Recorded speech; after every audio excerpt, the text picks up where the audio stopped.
अस्सलामुअलैकुम रहमतुल्लाहि वबरकातुहू my YouTube friends, welcome back to my channel. Hope कि आप लोग बिल्कुल ठीक ठाक हैं और आप सबकी दुआ से अल्हम्दुलिल्लाह मैं भी ठीक हूँ।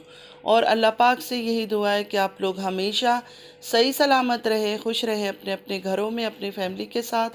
आमीन सुम्मा आमीन। नमाज़ पढ़ा कीजिएगा, नमाज हम पर फ़र्ज़ है।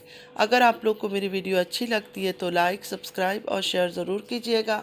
चैनल पे जो भी नहीं आ रहा है आपसे भी रिक्वेस्ट है कि प्लीज़ लाइक, सब्सक्राइब और शेयर ज़रूर कीजिए। बेल आइकन को हिट करना मत भूलिएगा कि जब भी मैं कोई वीडियो अपलोड करूं आप लोगों को नोटिफिकेशन मिलती रहे।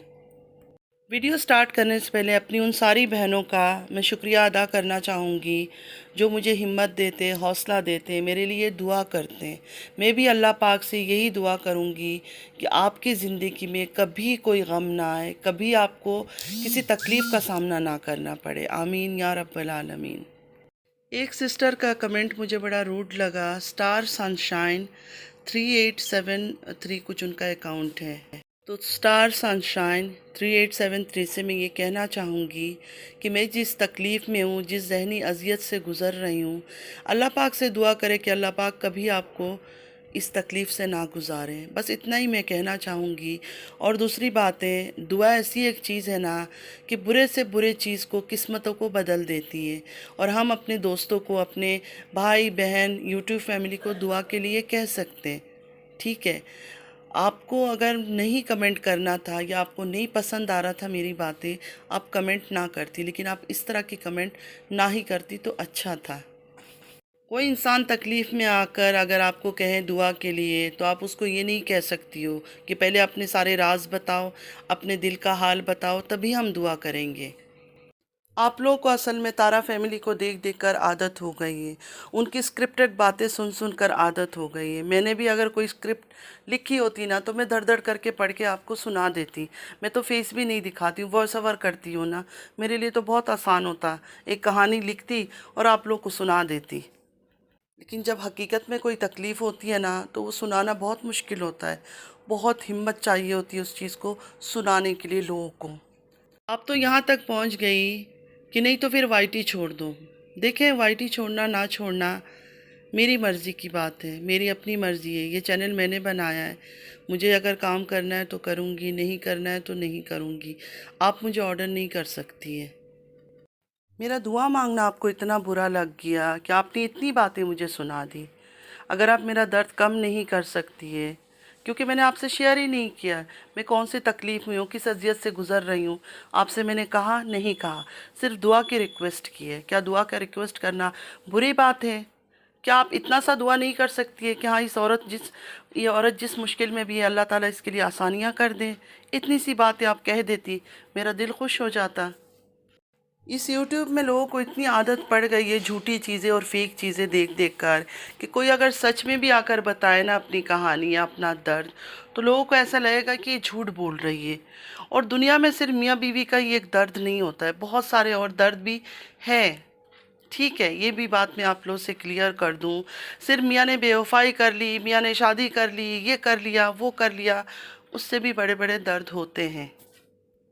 जो यूट्यूब में मियाँ बीवी का कहानी, मियाँ बीवी का अफेयर, मियाँ बीवी का बेवफाई लेकर आते हैं ना, ये सिर्फ ड्रामा होता है, स्क्रिप्टेड होता है।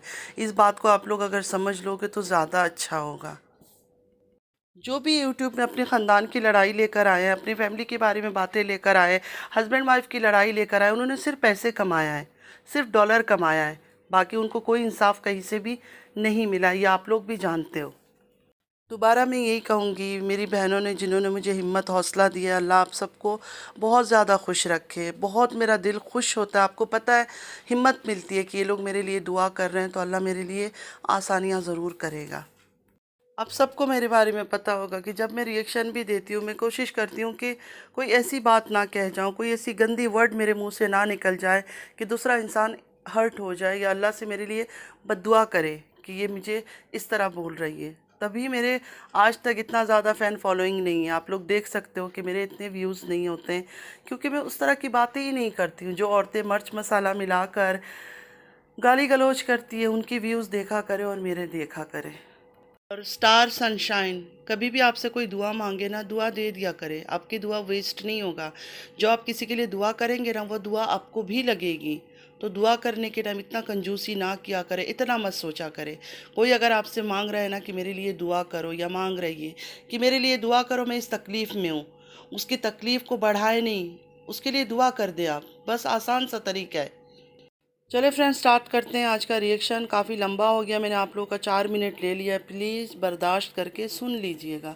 कभी कभी क्या होता है, इंसान एक तो तकलीफ़ में होता है, ऊपर से आके दूसरे लोग नेगेटिव कमेंट कर लेते हैं, तो बर्दाश्त नहीं होता है। दिल होता है कि उनको दिल चीर के इंसान दिखा दे कि हाँ देख लो, ये तकलीफ़ है मुझे। चले अब बात करते हैं बिया जी के बारे में। बिया जी को कौन नहीं जानता होगा, आप सब जानते होंगे, क्योंकि बिया जी नंबर 1 सपोर्टर थी। एक तरह से कह लें कि पूरे ग्रुप की लीडर थी। जो सलमा को सपोर्ट कर रहे थे ना, उस ग्रुप की वो लीडर थी। इन्होंने हर हद पार किया उसको सपोर्ट करने के लिए, सलमा को सपोर्ट करने के लिए। मतलब गाली गलौज, गंदी बातें, कुछ भी उन्होंने नहीं छोड़ा। हर मुमकिन कोशिश किया सलमा को सपोर्ट करने के लिए। तो आज क्या हो गया कि वो इस तरह सलमा के ख़िलाफ़ हो गई है। काफ़ी बातें उन्होंने लाइव में किया, मतलब एक एक बातें लिखने बैठूँ तो 3 घंटे का लाइव था उनका। मतलब बहुत सारी बातें बताई उन्होंने कि सलमा उनसे करवाती थी, ये वो। मतलब अगर बोलने जाऊंगी बहुत लंबा हो जाएगा, और आप लोगों ने सुना भी होगा। तो मैं पूछना चाहती हूँ बिया जी से कि बिया जी, जब आपने प्रूफ नहीं देखा था, कोई प्रूफ आप लोग को नहीं दिखाया था, आपको लगा था कि ये सब चीज़ें झूठ हो रहा है, फजूल में लड़ाई झगड़े करवाया जा रहा है, तो आपको तो बैक ऑफ हो जाना चाहिए था, आपको तो बैकफुट ले लेनी चाहिए थी, पीछे हो जाना चाहिए था। आपने इतना ज़्यादा हेल्प क्यों किया? यहाँ तक उन्होंने कहा कि रोज़ा रसूल में जाना, रोना धोना। काफ़ी लोग तो ये कह रहे थे वहाँ जाकर वीडियो बनाती थी, ये तो सिर्फ बिज़नेस कर रहे थे।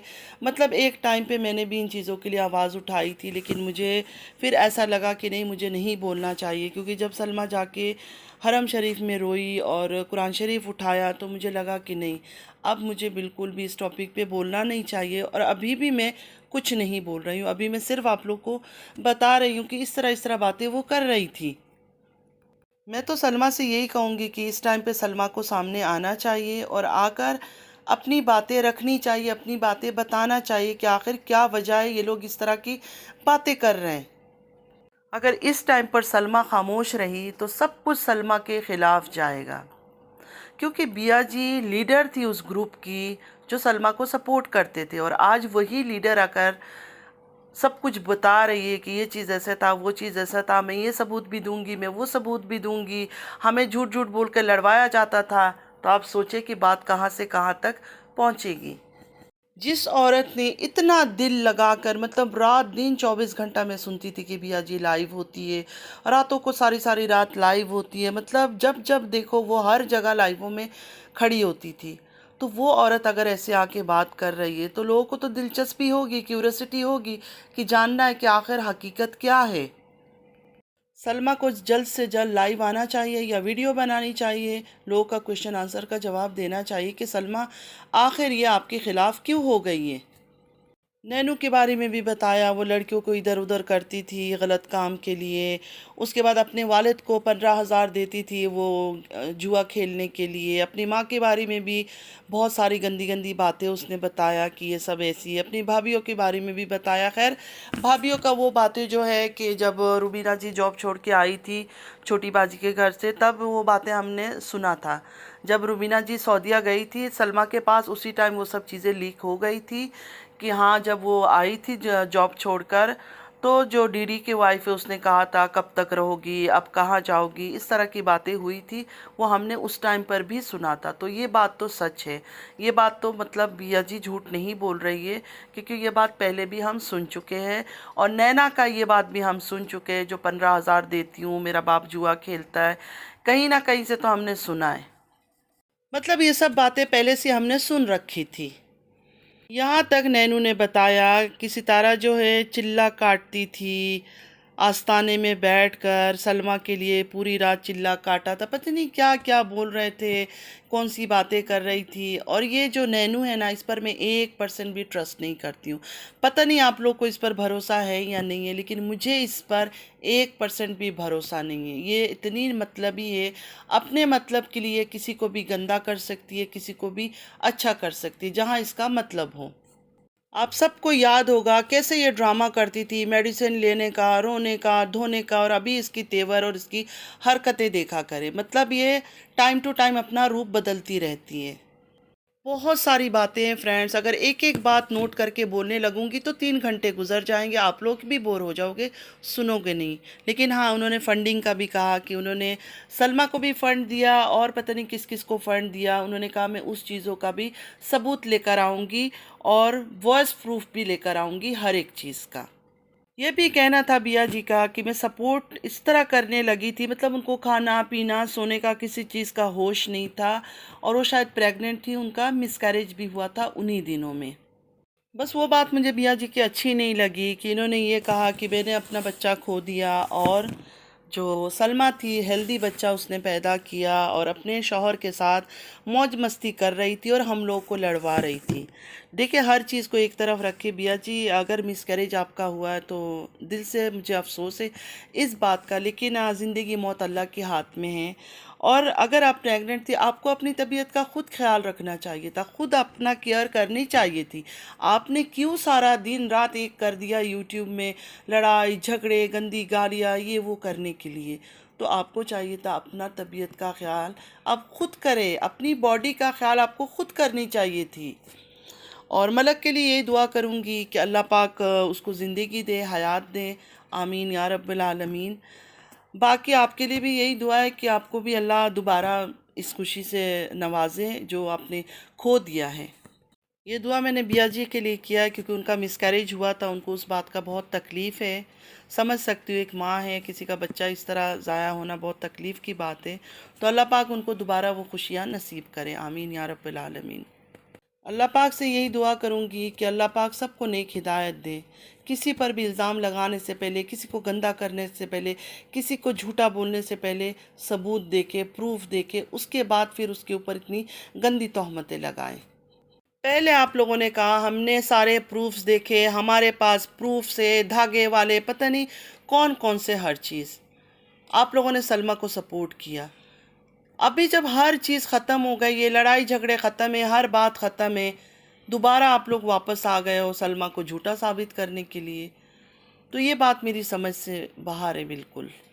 मुझे एक बात समझ नहीं आई, जो बहनें कहती हैं हम हक और सच की लड़ाई लड़ रहे हैं, उम्रा करके भी आए, वो बिया जी की इन बातों पर सवाल क्यों नहीं उठा रहे हैं? वो तो सही तरह से स्ट्रॉन्ग सवाल ही नहीं उठा रहे हैं, वो तो बिल्कुल खामोश है। वो अगर हक और सच के रास्ते में चलते, मेरी तो बिया जी से लेन देन कुछ है ही नहीं, जान पहचान भी नहीं है, सलाम दुआ भी नहीं है, फिर भी मैं तरीके से बात कर रही हूँ। लेकिन वो लोग इतना दम नहीं रखते कि वो लोग सवाल उठाएं बिया जी की इन बातों पर। क्यों नहीं सवाल उठा रहे हैं?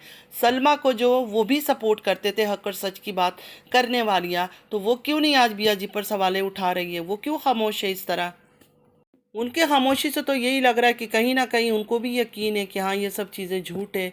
फिर आप लोग लोगों को उल्लू बना रहे थे, सारे व्यूअर्स को, सब्सक्राइबर्स को उल्लू बना के अपने पीछे घुमा रहे थे इतने टाइम से। मैंने ना किसी के बारे में गंदी बातें की है, ना मैंने किसी को अंधा सपोर्ट किया है। हाँ, कभी बोलना हुआ बोला है, वरना मैं खामोश हो गई। मैं उस चीज़ को कट ऑफ कर दिया, मैं उस टॉपिक पर बात करना ही पसंद नहीं करती हूँ। लेकिन जो इतनी बातें कर रहे थे वो क्यों चुप हैं आज? वो क्यों नहीं बोल रहे हैं? उनकी तो जान पहचान है बिया जी से। सिर्फ ये कहने से कि हम हक और सच की बात करते हैं, कोई फ़ायदा नहीं है। सच में हक और सच की बात करना पड़ता है और वो रास्ता बड़ी मुश्किल होती है। और यहाँ यूट्यूब में तो मुझे ऐसा लग रहा है सब अपनी जान छुड़ा रहे हैं, खामोशी खामोशी से बातों को टाल रहे हैं, कोई भी स्ट्रांगली किसी चीज़ पर एक्शन ले ही नहीं रहा है। मुझे इसलिए फ्रेंड्स गुस्सा आ रहा है क्योंकि ये लोग बिया जी के साथ मिलके काम करते थे, ये लोग बिया जी के साथ मिलकर सलमा को सपोर्ट किया इन लोगों ने। तो ये लोग क्यों नहीं आज बात कर रहे हैं? क्यों खामोश है इस तरह का? इनका चुप रहने का मतलब क्या है? ये क्या जताना चाहते हैं कि सलमा गलत है? समीरा जी कहाँ है? एक टाइम पे तो समीरा जी हर रोज़ आती थी बात करने के लिए, आजकल समीरा जी भी गायब है, उनकी भी कोई अता पता है नहीं। कहाँ है सब लोग? सब इतने खामोश क्यों हो गए हैं? सुबह नैनू का ब्लॉग देखा, उसमें उसने आकर ये बता दिया हर चीज़ झूठ है, मैंने ऐसे नहीं बोला, मैंने ऐसे नहीं बोला। खैर बिया जी ने बोला मैं सबूत लाऊंगी, प्रूफ लाऊंगी, फंडिंग जो हुआ है और जिस जिसको फ़ंड मैंने दिया उसके बारे में भी प्रूफ दिखाऊंगी और वॉइस प्रूफ भी दिखाऊंगी। देखते हैं, पता चल जाएगा कौन सच बोल रहा है कौन झूठ बोल रहा है। खैर नैनू ने ये भी बताया कि सलमा 1-2 दिन के अंदर लाइव आएगी और आके सब चीज़ क्लियर करेगी। बहुत अच्छी बात है, सलमा को आना चाहिए और आकर क्लियर करनी चाहिए, क्योंकि सलमा पर दोबारा बातें हो रही हैं। और नैना के बारे में कुछ बोलना नहीं चाहती हूँ, वैसे ही बेशर्म है जैसे वो हमेशा से थी। उसकी बेशर्मी के बारे में एक अलग ही वीडियो बनानी पड़ेगी, तो मैं बाद में बात करूँगी। और अंकल जी के ऊपर भी बात करूंगी दूसरे वीडियो में, क्योंकि ये वीडियो लंबी हो गई और अब मेरी तबीयत भी नहीं हो रहा है ज़्यादा बात करने का। उनका तो एक अलग ही ड्रामा चल रहा है, मतलब अब मुझे इरिटेट करने लगा है उनकी हरकतें भी, और ख़ासकर उनके बच्चों की हरकतें।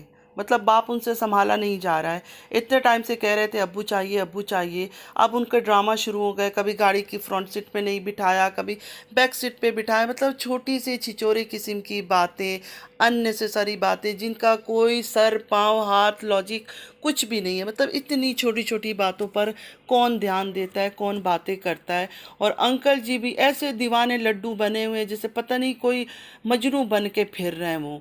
हाँ ठीक है, मियाँ बीवी को साथ रहना चाहिए, एक साथ होना चाहिए था।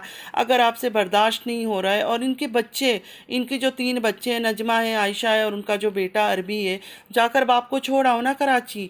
यहाँ लेके बैठ के डेली बाप को थंबनेल बना बना के दे रहे हो, डेंजरस किस्म का। तो इससे बेहतर है जाओ, ले जाओ कराची और छोड़ आओ बाप को। जब से वो डॉलर आंटी गई है कराची, तब से ही ये ड्रामा चल रहा है। कभी अंकल जी को, कल तो अंकल जी को चक्कर आ गया, सीढ़ी से गिरने वाले थे, और उस बात को बार बार प्रूफ करने के लिए कभी अपनी नवासी से बुलवाया जा रहा है, उसको बताया जा रहा है, कभी नजमा आकर पूछ रही है, नजमा बता रही है। मतलब कुछ चीज़ें जो है ना फेक फेक लग रहा है, वो नज़र आ रहा है कि ड्रामा कर रहे हैं, ओवर एक्टिंग कर रहे हैं। मतलब इस उम्र में भी ये लोग अपने बाप से ड्रामा करवा रहे हैं। सबसे बड़ी बात, पहले तो हमने ये सुना था कि नजमा मारती थी, नजमा ने हाथ उठाया था अपने वालिद पर, यही जो हाजी गुलाम है इनके ऊपर। अब सुनने को आ रहा है जो उनका बेटा उमर है उसने भी हाथ उठाया, उसने भी बदतमीज़ी की है। मतलब अजीब सा घर है, ना छोटों के लिए प्यार मोहब्बत, ना बड़ों की कोई इज्जत, कुछ भी नहीं है इनकी फैमिली में। इनके बड़े बूढ़ों ने इनको कुछ भी नहीं सिखाया है। चाहे हीरा की फैमिली देख ले, चाहे तारा की फैमिली देख ले, ये सब ऐसे ही हैं, इसी किस्म की है। ना इनकी छोटों को कोई तमीज़ है, ना बड़ों को कोई तमीज़ है, ना छोटों के लिए बड़ों के दिल में प्यार है, ना छोटों के दिल में बड़ों के लिए कोई इज्जत है, कुछ भी नहीं है। ये सारे ऐसे ही हैं, मतलब पैसों के भूखे नंगे, पैसों के पीछे मर रहे हैं कि किसी तरह बस हम डॉलर कमा ले, इज्जत गई भाड़ में।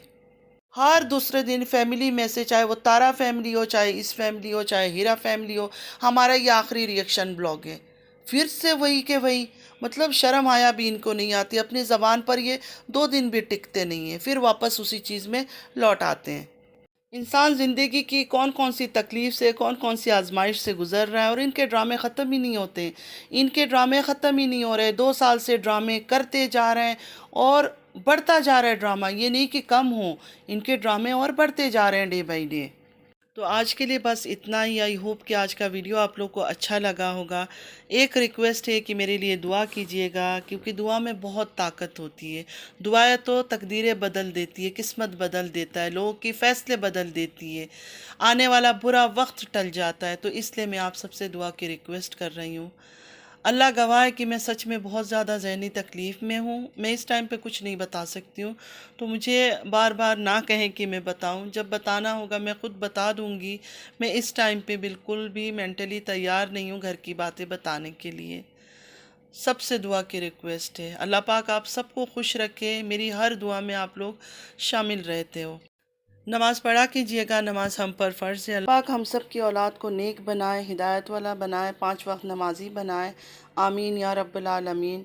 चलती हूँ, दुआ में याद रखिएगा। ज़िंदगी रही फिर मुलाकात होगी। अल्लाह हाफिज़।